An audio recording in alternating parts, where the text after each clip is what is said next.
Yekutaura na vamwe ndiudze kuti seiko sisina nguva yekufara nemhuri yako. Chii chinokudaro? Ndiudzewo shamwari. Sei usisina nguva yekutaura na vamwe ndiudze kuti seiko sisina nguva yekufara nemhuri yako. Chii chinokudaro? Ndiudzewo shamwari. Mazuva ano washanduka, hauchasi baba vepakutanga. Chii chinokudaro? Ndiudzewo shamwari. Mazuva ano washanduka, hauchasi mai vepakutanga.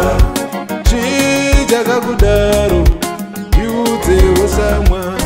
Mazuva ano washanduka, hauchasi kuti vepakutanga.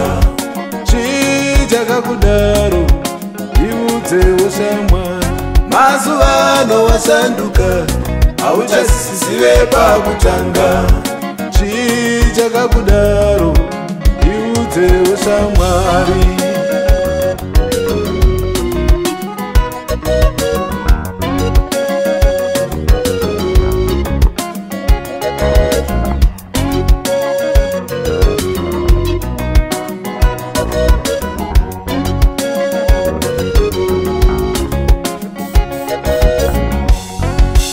Vana vazuruwara namaitiro wako. Ndiudze ena mhuri yaichina mubaro namaitiro enyu mukomaka.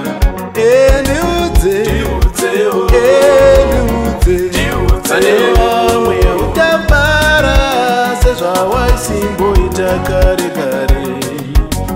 Ndiudzewo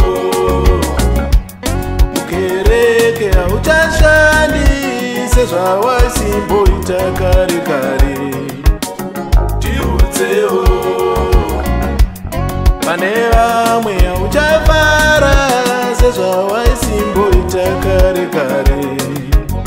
Ndiudzewo mukereke hauchashandi sezvawaisimboita kare kare. Aripo akakuda, aripo akakushandura moyo. Zita rake ndiye. Aripo akakushandura moyo. Chiripo chinokudaro, chiripo chakakushandura moyo. Zita racho ndiye. Chiripo chamakwatisa. Aripo waunodanana, aripo waunofambidzana naye. Zita rake ndiye.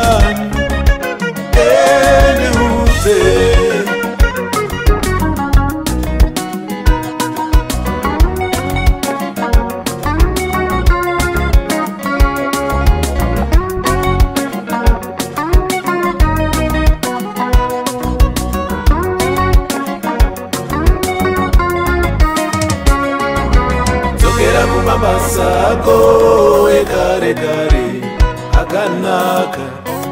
Mabasa ako ekare kare zviende. Dzokera kurudo rwako rwekare kare rwakanaka.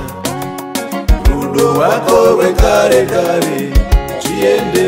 Dzokera kumabasa ako ekare kare akanaka.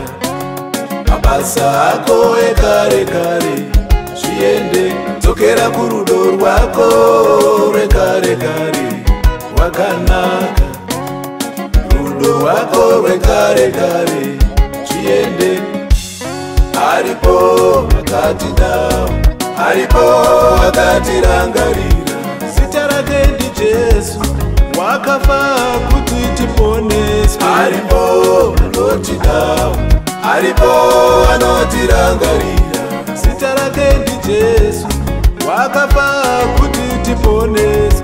Aripo akatida, aripo akatirangarira. Kana baba vanetsa kwada mai namavi munamati, aripo anotida, aripo anotirangarira. Baba mai vanetsa kwada mai namavi munamati, aripo akatida, aripo akatirangarira.